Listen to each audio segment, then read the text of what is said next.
when I was a little kid, I started scribbling prayers to God on little scraps of paper and throwing them away. I didn't know what to do with it. And had a roommate in college who ended up becoming the president of a Christian publishing company. And I'd got my Master's of Divinity at Fuller Seminary, and every pastor in America wants to be a writer. And so he asked me if I would be a ghostwriter on a book for a Christian television personality. And I said, sure. And the book became a top 10 bestseller. And this was 1997. It just took me a totally different direction than I ever thought I would go. But how much English experience do I have other than speaking the language for 53 and a half years? Is I took freshman English in college, and that's it. And I wanted to just encourage you, if you say I can't do it, it's music and English. I mean, music and writing are very similar. If you can do it, you get work. So anyway, if you don't have the education, it doesn't matter. So since 1987, I've ghostwritten 20 books. I've authored 4 books for traditional publishers. I've worked on over 70 traditionally published books in various capacities. My roommate from college actually ended up starting his own publishing company called Zulon Press, which some of you have probably heard of. It's the largest Christian self-publishing company. He sold that. Then we went into business together and formed a company called the Michael Thomas Group. We were publishing books. Then he's gone off and he's doing his own thing, and now I have Illumify Media Global. So we're a publishing company. I have books back there. Come visit me, just say hi, and you can see books that we've done. But if you're, how many of you are new to this whole writing, publishing thing? And so this can be overwhelming.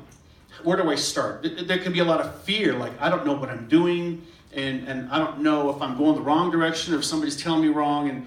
And so I offered to do a workshop for Chris, and talking about self-publishing or indie publishing versus traditional publishing. And I walk on both sides of this. I'm a theological editor for David C. Cook on most of their Sunday school curriculum. So it's not that I'm just doing indie publishing. But I wanted to talk about both those real quick. Advantages of traditional publishing. When I talk about traditional publishing, that means that you sign a contract and they pay for everything. And that's fun. So one of the advantages of going with a traditional publisher is the critical acclaim. There's something about having somebody outside saying, you know what, you have a good idea, and we're gonna publish that book, and we're gonna invest money, because a traditional publishing company may invest $100,000, $200,000 into your book. So it feels good. Also, if you're a professional and you want to make, if you're trying to establish your career, it's great validation for your ideas. Another advantage is there's no money out of pocket. They're paying for everything. Another advantage is the books that they produce are high quality, that they look really good. You get a professional book cover designer, you get a professional, writing your back cover copy, which is the back side of your book, talking about your book. You get a professional copy editor. So the book comes out and it just looks and feels really good. You also have good distribution into bookstores.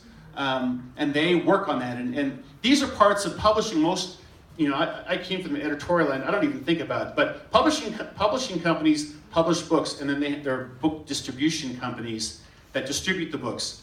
And so you can get your books into the bookstores. The marketing, we'll talk about that. They will do some marketing. I wrote a book called Prayers to Move Your Mountains for Thomas Nelson in 2000. And they did a little bit of marketing, but not a lot. They had about 100 books to choose from, and probably really marketed about 10 of their books that year. You also, when you go with a traditional publisher, there's hope. You have hope that you could be the next Philip Yancey or the next Paul Young if you catch lightning in a bottle. I have a friend. What did I say? So I have a friend, and her name is Lisa Hawker. She spent 25 years honing her craft, learning how to write, and she signed a contract at age 50 with HarperCollins writing thriller fiction. And but she caught lightning in a bottle, and she's selling a lot of books. But also, when everything works, you can make a good living, and you can also impact a lot of lives. And I came into writing as a pastor. I just want to make a difference. I want to make a difference for the kingdom, so you can impact a lot of lives. Now, just as there are upsides to traditional publishing, there are downsides to traditional publishing. One of which, the barriers to be accepted are extremely high. I mean, it's not like anybody can just choose they're going to be traditionally published. Because you've got to have, there's just so many variables that go into it. You know, it could be, you could have a great idea, but the market just isn't buying the book, that type of a genre at the moment. Or maybe the writing quality isn't high enough. Or maybe, you know, you have to have a unique idea, and if you're just saying what other people are saying, the traditional publisher won't want to pick you up. Or maybe they just released a book 18 months ago that's similar to what your book is, and so they don't want to pick you up. Or the biggest barrier is your platform. And if you're new to writing, a platform is that pool of people who find you credible and will buy your book. And the longer that you hang out in writing circles, the more you're going to hear about that word platform. It's kind of a bad word, you know, because it's really hard. You got to build up this, I don't want to say a fan base, but that's basically what it is. So I was coaching an author. I live in Littleton, and he had a great idea for a book. It's kind of a John Eldridge for millennials. His writing was fresh, he was funny, he did some of his own artwork, it was pretty good, and I loved his idea. And so I coached him on his book proposal, and then took his information to an agent. And the agent, the first question he asked was, well, tell me about his platform. And I said, well, he pastors a church of 1,000 people, and it wasn't good enough. Couldn't get picked up. So the barriers are pretty high. And the frustrating part is sometimes you can have people who don't have anything to say, but they can get published because they're famous. Yeah. Or you can have somebody who has something to say, but they don't have that platform, and so they can't get picked up by a publisher. So, you know, one of my concerns is all too often in traditional publishing, the message and the quality of writing are subservient to the platform. And you know, so like I said, there's good points and there's bad points.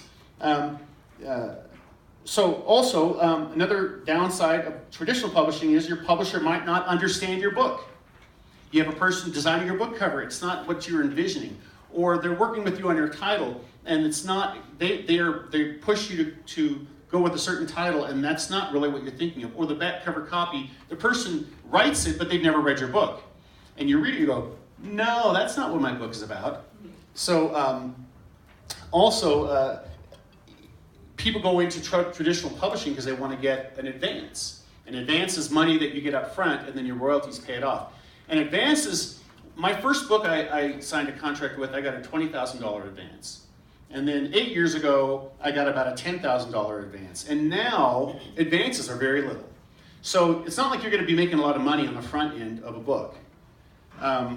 Also, your royalties are fairly low. My book, Strange Fire, Holy Fire, I wrote for Bethany House, I get about $1.50 a book that sells. And it's just the way it is. Another issue is the loss of creative control. So I was working on one book, I'm writing about my wife, and I made a reference to my hot wife.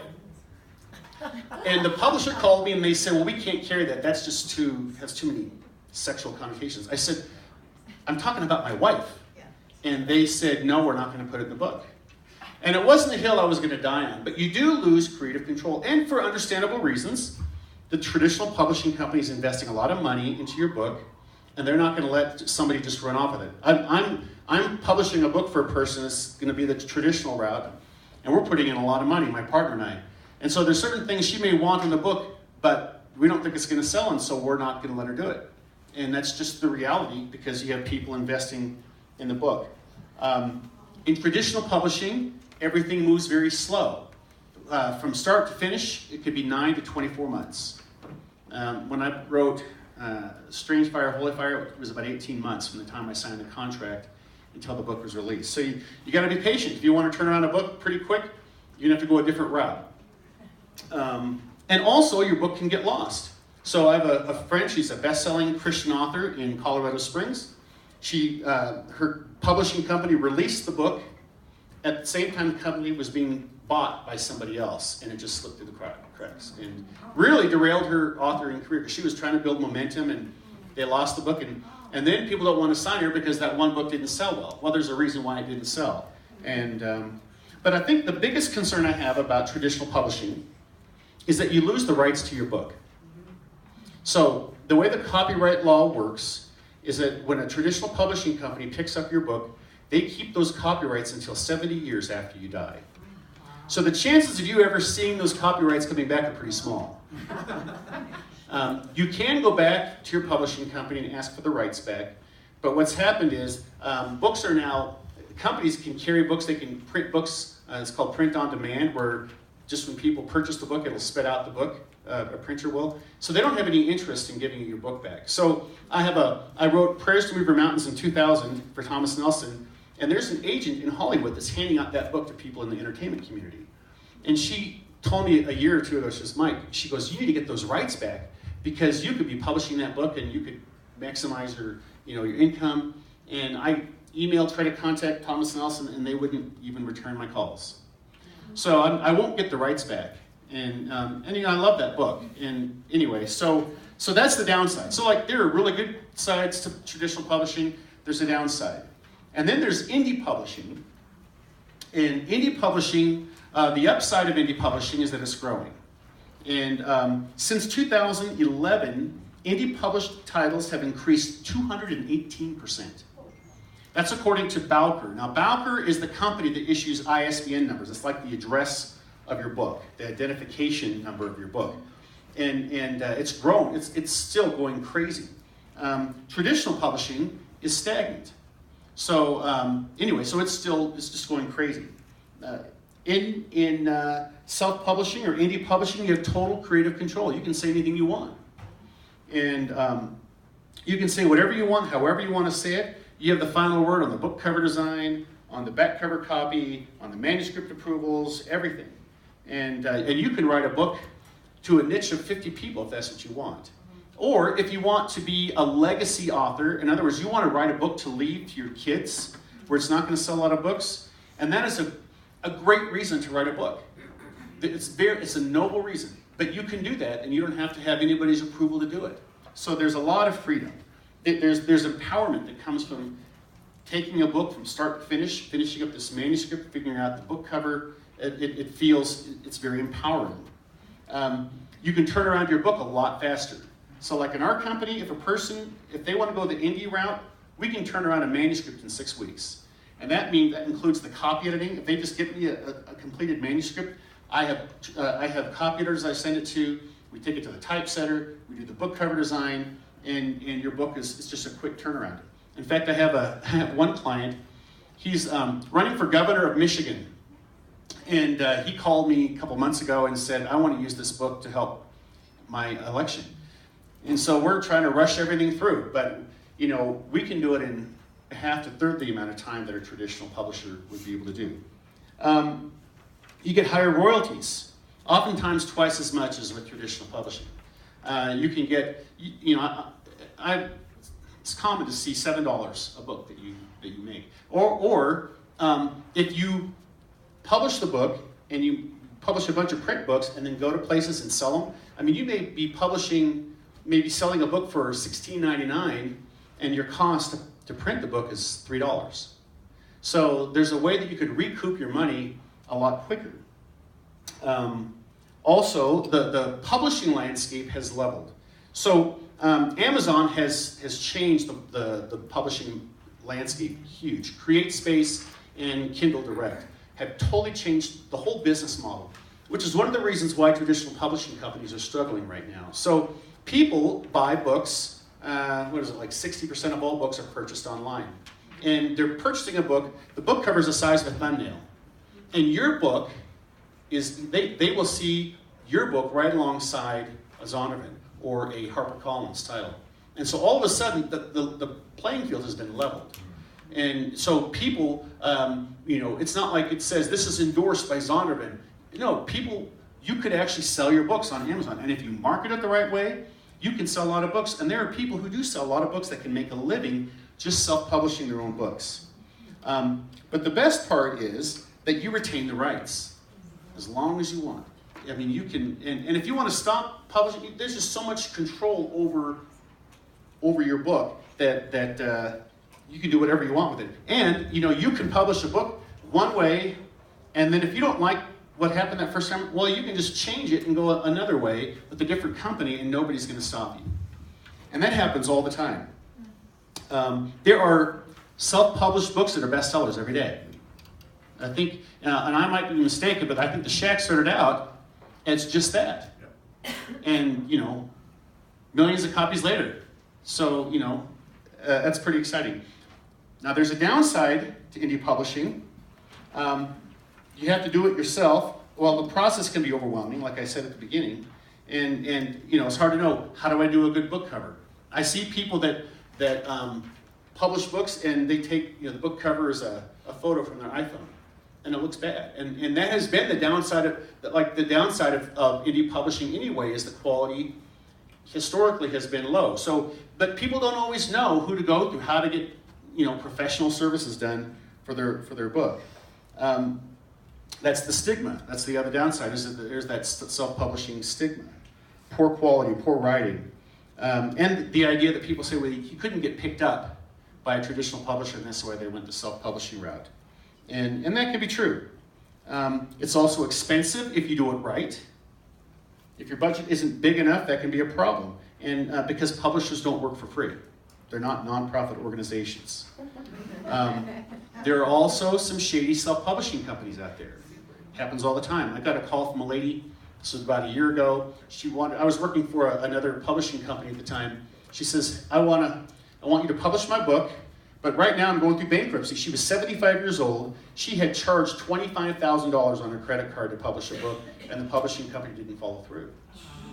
And I said, look, I don't even want to talk about publishing your book until everything gets worked out for your finances and you can pay cash.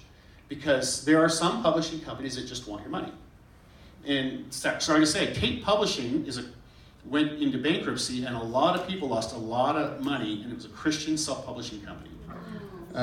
So it's really sad. That just happened about a year ago. And there's limited distribution into bookstores. Most bookstores don't want to take self-published or indie-published books. And the reason why is, in traditional publishing, the publisher sends books to a bookstore, to the distribution company, and if the company can't sell the book, they can return it, and they don't have to pay for it, and then the distribution company will destroy the books. But like CreateSpace, who is the self-publishing imprint of Amazon, they have a no-return policy. So if a bookstore takes a book on, they can't return it, they're responsible for it. And because of that, bookstores refuse to carry CreateSpace books.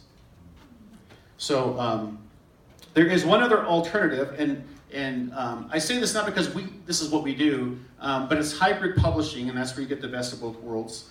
And what you do is you utilize experts in traditional publishing. They work on your book to release a book that reads like a HarperCollins or a Zondervan or a Thomas Nelson book. I thought I came up with the term hybrid publishing when Tom Freiling and I started our company, but I found other people were using the same phrase. And now, the Independent Publishers Association came out with 9 criteria to define what a hybrid publishing company is. And I just printed, I probably have about 8 copies left at my booth. If you want to take a look at that and see what the criteria is, it separates self-publishing companies from hybrid publishing companies. You're going to pay a little more for hybrid publishing, and the quality is going to be higher. I changed my company so that we can fit that all those criteria. One of the things that we're able to do is we're able to get books into bookstores, and I have an agreement with a book distribution company, so we can basically do what traditional publishing companies do. What's the difference in terms of rights? You get to keep your rights. Now, for my company, and this is common for a lot of hybrid publishing companies, they may carry your rights for 3 years. And the reason why is the book distribution company doesn't want to have competition for the book. But after 3 years, then you can opt out every year, so that if you want to take the rights and go somewhere else, you can. I work for one company on the East Coast, and people brought in their books. I brought in books, and they were publishing their books. And then the company started going belly up, and I jumped off the ship just before it sunk.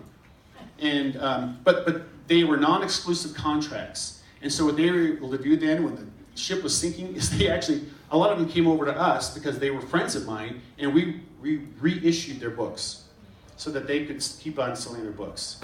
So anyway, it's a big overview. I think it's helpful to kind of get an idea of how this works, especially if you're new to this. I'm available at my booth in the back.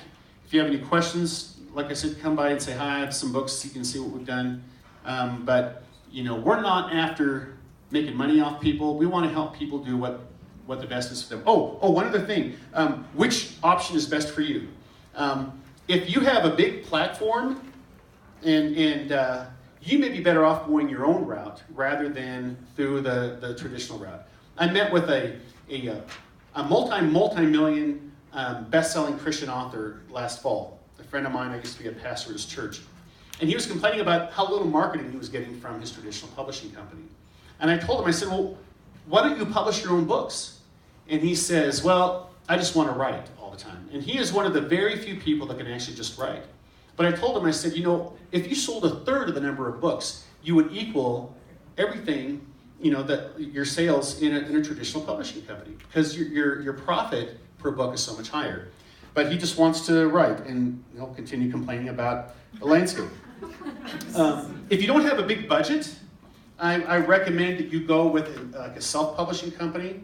CreateSpace is very inexpensive. It doesn't even cost you anything just to upload your files. And you can do some cover creation. Now, my recommendation is don't get a friend who's an artist to do your book cover, because there's a lot of secrets to developing a good book cover. But we can help you with this stuff. I do have a newsletter, a weekly newsletter, if you want to sign up, and we just give you tips, content on how to publish your book or write your book. And I also have free consultations. I sign up for that if you want to do that. But thank you very much. Hope I didn't overwhelm you too much, but appreciate being here and you being here. God bless. All right, thanks, Mike. That was awesome information. Part of this day was to help resource you with just information like what Mike is giving. We're also going to have a talk this afternoon from Stephanie Sherwin, who is a bookstore here in Denver. She'll tell a little bit about her ministry and her bookstore and how to do your cover, like what to do and what not to do. So there's certain key things that she's going to share. We also have some authors here who co-authored a book, and that's going to be our breakout for this afternoon. And then of course our keynote speaker will be speaking twice today. I think we've got everybody here almost, right? Is everybody in the room? No. The last group, I think, just finally got here, so I'm so glad. So the second key I wanted to talk to you about is the power of identity. So you as authors, as people, if you can know who you are, know who you belong to, and the purpose for your life, know what's inside you, and consider the life you've led, the life you want to lead, the dreams you have. Consider the stories you've already had to tell, the ups and the downs. These are all part of the fabric of your life, of who you are. And I just feel like the power of knowing who you are and writing from that place in your heart and being vulnerable is such a powerful thing. A lot of us are really afraid to share our writing and with anybody. We're afraid it's our baby. Especially if we've been vulnerable in it, right? Who's written things that they're just going, oh, my family, when they read this, me. I actually had to get permission from some people to write some of the things I've written, but that's the thing that's going to stir somebody's heart. I know, the Shack is testimony of that around the world, and we're going to hear more about that this afternoon. Before I introduce Paul, I would like to talk about these tables here. We've got all Paul's books available on that table with Stephanie over there, and you can buy those throughout the day. And we're going to have a book signing starting at about 3:30, I think, or 4, when Paul's finished with his Q&A. And so he's going to stay as long as it takes to sign your books. And he does spend a little time. I've seen him in his book lines. So. That's how come you and I met. Yeah, that's how we met. Yeah, it's wonderful. So, okay, resource-wise, I work with some publishers, and I just brought some more materials. They're not here today, but they're represented today by some of the materials on the table. One publisher is in South Dakota, has a real kingdom idea of writing books that are shorter books, but to the point, to give people a platform. It's really excellent for people that have businesses and ministries who have legacy. You know? So he's actually written, the publisher has actually written this book on legacy, and we've talked a little bit about legacy this morning. These are important books for future generations. So telling your story, telling your wisdom, sharing your wisdom. So they help people with that. They actually have counseling sessions, and they're expanding their business. They also do awaken workshops for those of you that don't know how to write a book, feel like you don't have the time to write a book. They have actual writers that will help you write if you need that, ghostwriters. They'll actually work with you in a full day and help you outline your book. It's a wonderful and amazing program. My husband and I have gone through it just to see how they did it, and it was wonderful. This typewriter here was my mother's. I have fond memories of her typing letters, tapping letters to her sister as I was growing up. I did all my high school papers on that, and I just thought it was a neat prop next to my new Mac. So feel free to test it out. I still love typewriters. I love the way they smell. I love the smell of ink. I worked in the publishing field in newspapers for a long time, and I miss that. And dark room smells, all that stuff. So smell it. We also have resource. Stephanie actually put together a resource of writers groups that are in Denver area. If you would like to connect with any of those, there's a couple really wonderful groups out there. And it's so good to have a partner in writing. I was part of a writers group. I led one for many, many years, and we haven't even done anything. It was in this county for, we haven't really done anything in about 8 years. They still have it in the newspaper at Sky High News. I don't know why they won't take it out. I've asked them to several times, but it's kind of fun. We were called the Rough Riders, and we actually put out a little arts magazine and distributed it to the libraries, into the coffee shops, and we made money for scholarships for kids going into the creative arts. So there's so many things that you can do. Yeah, we have, I have information on writers groups as well in Denver through Writers on the Rock, and they have about 7 or 8 groups around the Denver area. Several and beyond in Colorado. I think they're down to Colorado Springs, and Northern Colorado has a group too. So connect with other writers. It's really fun to hang with writers and to hear each other. It's not, some groups can be a little scary if you get into a critique group and really dig deep. My groups were always like kind critiques. We loved reading to each other, and we always encouraged each other. So you find one that fits you. So I also have my cards here, my writing coach cards. I've got a website that explains more of what I do. And what else do we have here? That's it, I think. So if I think of anything more, I'll let you know later. So, okay, let's get on with our main speaker today. Paul, come on up.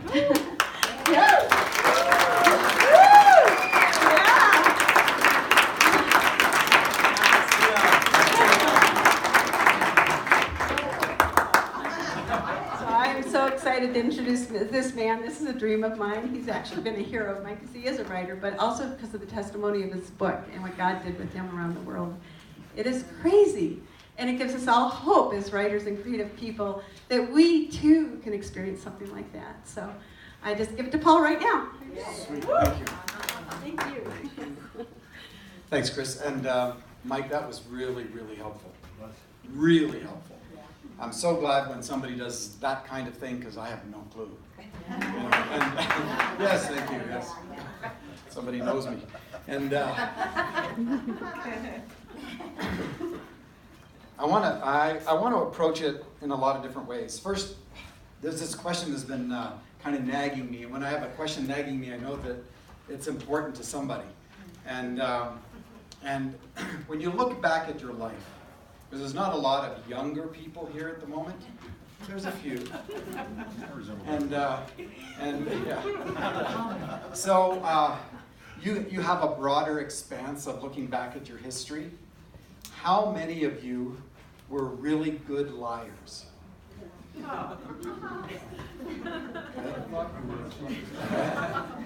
Yeah. You can write fiction. Serious. I tell people all the time that, I'm a really good storyteller. But when I was growing up in the church, it was called lying. And that's part of redemption. Because lying is so destructive. I mean, it's so destructive. And the fact that those very skills can become part of how you're able to weave a story is quite remarkable, and I think part of redemption. I want to tell you a few different stories, and then I want to tell you some of my own experience, just to frame this, because it'll wind a little bit into what Mike was talking about too. And I think it's still true that I think the statistic is 56% of all writers, and that includes journalists, copywriters in film, in television, people who work, in writing as a profession, or want to. 56% can make a living wage. I think that's what the statistic was. And so you need to understand something about this whole thing. Plus, because of the technology, the influx of new writers is huge. And so there's a proliferation out there. Now, the good news is there is a God who is bigger than all of that. Yes. Right? And I want to frame a couple different stories just to give you a sense of the bigger picture, because that's kind of that's where I play a lot, because it makes sense out of all the minutia of what we're working through. So on my wrist, I wear, hold on a second. I wear this little bracelet here, this little band, and it's part of it's sort of an icon. That is, it has a meaning to me. And it has a meaning to anyone else that you ever see who will wear this, who you'll see with this. You can buy them at the hardware store, and you take the centerpiece out, and then you use heat to attach them together. But it's white with a red thread that runs through it. And it was given to me by Bob Goff, if you know who Bob is. Bob is the oldest child I've ever met, and one of the smartest as well. But he wrote Love Does. He wrote Love Does, and he's got a couple other books out, including one that just came out last week, Everyone, Everywhere, and he's a force in the world. But he puts these gatherings together, and he and a friend of mine who wrote Blue Like Jazz, if you know who that is, and his name is Donald Miller. So Donald and Bob are good friends, and I met Bob through Donald. Donald lived in Portland, where I lived, and in fact, it's one of our great jokes that when the shack was just a manuscript printed at Office Depot, I dropped one off at his house, and he wasn't home, and he still has never found it. So it's great. It's great. But Donald and Bob, they would have these gatherings, and first it started with like 15 people, and we'd go up to, Bob has a lodge next to the Malibu Young Life Camp up in British Columbia, and it's a fantastically beautiful place. And for about 4 days we would do crazy team building kinds of things, jump off cliffs, go through glacial waterfalls. I mean, just like, stuff you do every day. And you built relationships, and you had these incredible conversations. Well, he and Don decided to bring about 270 of these folks together to spend some time together. And the criteria were three things. They had to be people that had platform. Now, it wasn't aimed to make us feel good about ourselves. That was not the point. I hope that's not mine. Okay, good. I feel much better. So it wasn't to make, it wasn't about notoriety and platform, but it was a way to bring people who have found themselves in this situation. A lot of them get there by accident. They have no clue, and it isolates them tremendously. Because all of a sudden you're in a place where a lot of people are now looking to you to fill the hole in their own heart. Yeah. Right? And so it creates isolation. And so he wanted to bring a whole bunch of these folks together just so that they can talk to each other and have story together, And the second criteria was they needed to be humble. That is, these were people who were comfortable inside their own skin. That's my definition of humility. Someone who is comfortable inside their own skin. Jesus is the humility of God. It is God comfortable inside his own skin. Okay? And so the third criteria was they had to be fun. Now, Bob laughs. He goes, that knocked so many people out. You have no idea." They're humble, they have a platform, but they're just no fun. Right? And they haven't learned how to be a child yet. So, so about 260, and you were allowed to bring your family. So at the time, we had 20 in our family. We have 6 kids, Kim and I, that's 8, and then we had grandkids and some spouses along the way. Now we have 12 grandbabies who are 10 years old and under, and 2 of our kids aren't married yet. So Wow, great. doing just fine, thank you very much. And we haven't got past Genesis 1 where we're told to multiply. But, Kim's side of the family is huge, just huge.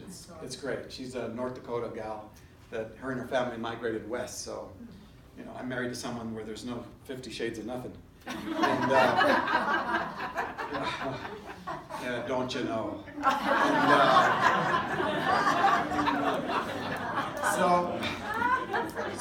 so I invite my kids, some of my kids, I invited all the kids, but only some of them could make it. And one of the families of our oldest son, Chad, his wife, Michelle, and their 3 of our grandbabies came.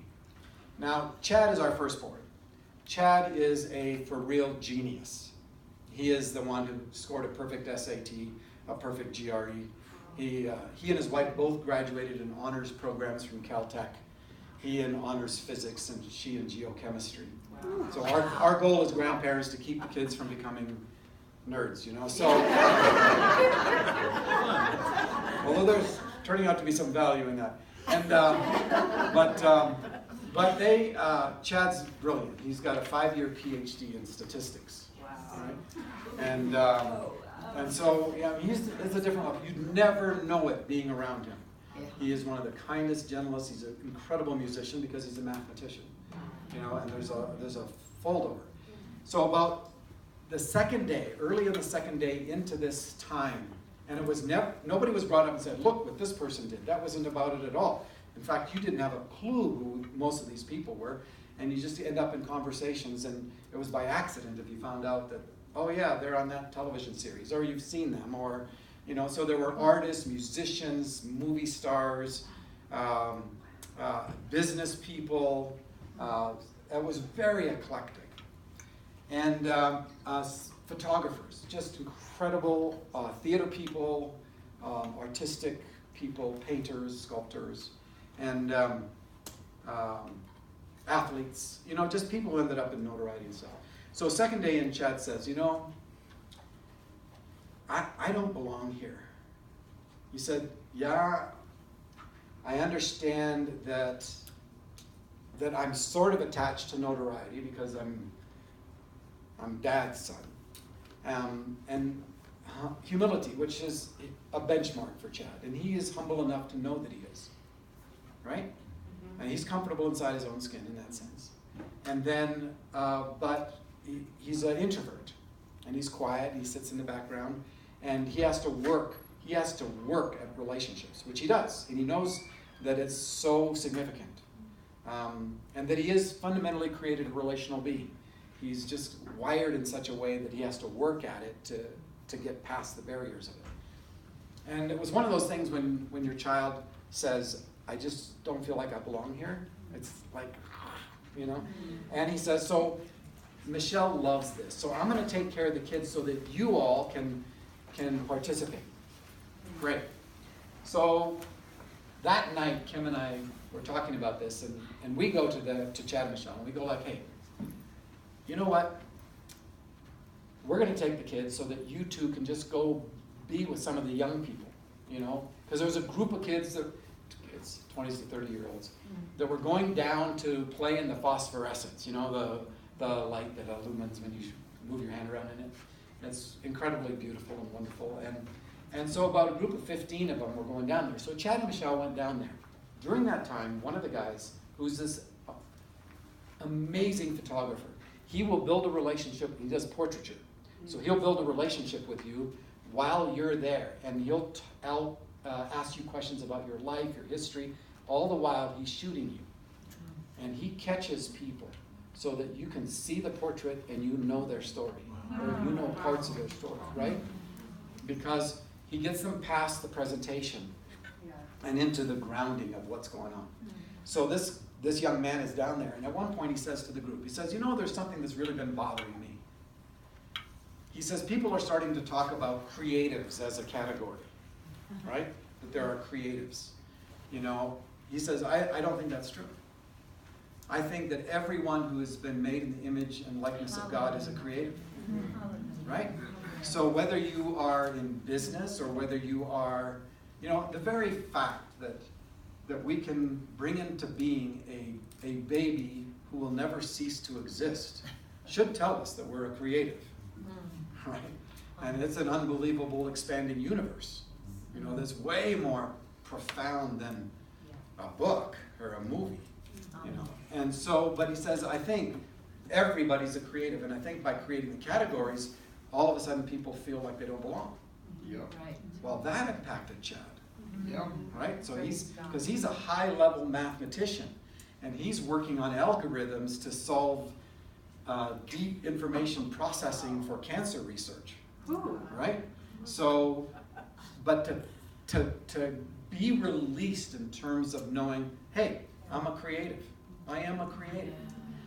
The next morning, this is that evening, the next morning we go to breakfast, and there are these round tables, 8 to 10 people at a table, and we moved around so that we could meet different people and all this. There were 60 young people who had paid their own way to take care of us for those 4 days, right? So they're serving us the meals and all this kind of stuff. And so you just choose a place to sit. Nobody had assigned seating. You didn't sit in the same place twice. And at the end of the breakfast, somebody got up and they said, hey, look, we have been pranked. We have been pranked. And later Bob says, I'm in charge of this and I have no idea who did this, right? But they said, under each of your plates, 260, there are 260 different messages from God to the person, and you have a message from God for you sitting under your plate. Wow. Right? Written by all kinds of different handwriting, right? And so turn over your plate because that's a message from God to you. And Chad turns over his plate, he opens up his little piece of paper, and here's what it says. You belong here.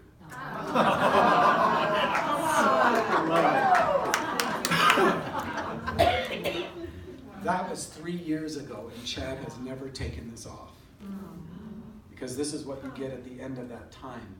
And it changed his life to be told, you belong here. So let me make that declaration over you. You are a creative, and you belong here. Second story.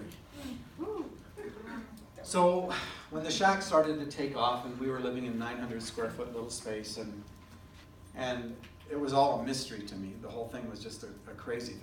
And let me back up a little bit. Maybe I'll give you some of my story this way, leading into this one. And you know, I've always been a writer. And writing, I grew up in the highlands of New Guinea. I grew up in a tribal culture that had never seen a white person. We had no technology whatsoever. And you know, it was nicknamed, the area I grew up was nicknamed Cannibal Valley. And it wasn't a joke. So, like I say, it changes your view of finger food, that's for sure. So, sorry. Totally improper. And, but it was 40 to 60,000 members of this particular tribe over 100 square miles. And we were the first in, and I was a year old. So I grew up inside an entirely different kind of world. And as I grew, writing became the only way I had to get my inside world out. And I learned to write by reading. And I read the classics. And I read everything I could get my hands on. And that's really how, I never took a writing class my entire life, right? And so but writing was a way for me to try to communicate. And over the years, I learned to write poetry and songs and short stories and whatever. And I gave them as gifts. You know, the first half of my life, my writing was so dark because of the tragedies that I had to try to deal with, the great sadnesses in my life.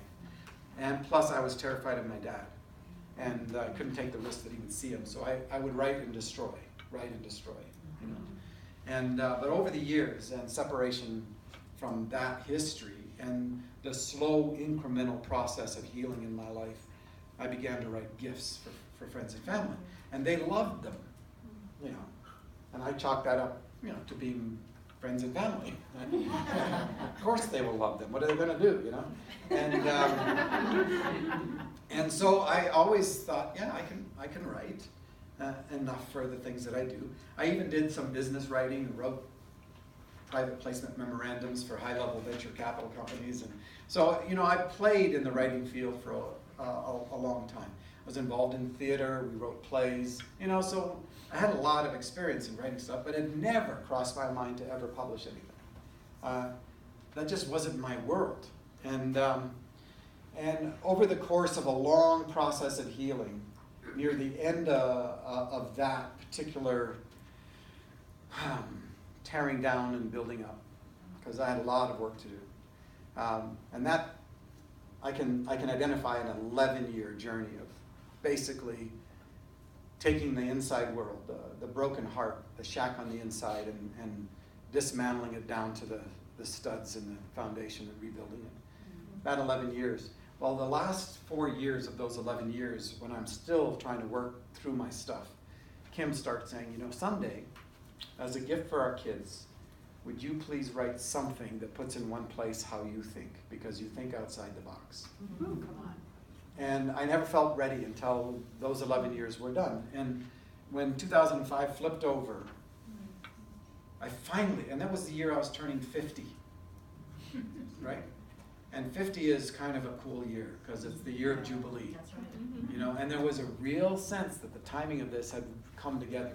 And I didn't know that my deconstruction, reconstruction process, or the redemption process, or the restoration process would be fundamentally 11 years long. In fact, when it started, I thought, this is going to take at least 2 or 3 lifetimes. You know, and there's no formula to this. Some people work through their stuff way faster. And but 11 years for me. And at the end of those 11 years, I'm looking back at my life and I'm thinking, oh my gosh, I'm like one of the healthiest people that I know. Right? I have no secrets. I have no addictions. And I'm not talking porn and all those yucky kinds of stuff. I'm also talking doing something great for God. Let me tell you, that's a gold-chained addiction. You know, that will drive your shame through your performance issues and put you in the hole. You know, how about pleasing my dad?